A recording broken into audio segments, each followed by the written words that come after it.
Introducing KIP System K Software version 2.3. In version 2.3, KIP has redesigned the system user interface with modernized colors and tiles.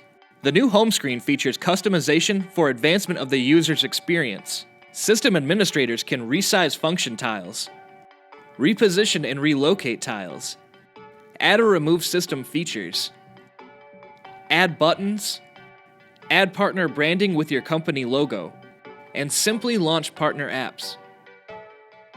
In addition to the new touchscreen, KIP System K Software version 2.3 features a redesigned Windows Driver, featuring a simplified color mode function, as well as CAD mode as the default setting.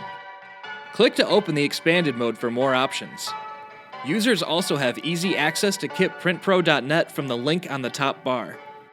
The new KIP System K Software version 2.3, including Windows 10 IoT Enterprise, is available on all new products, the system preferred by IT professionals. For more information, visit kip.com.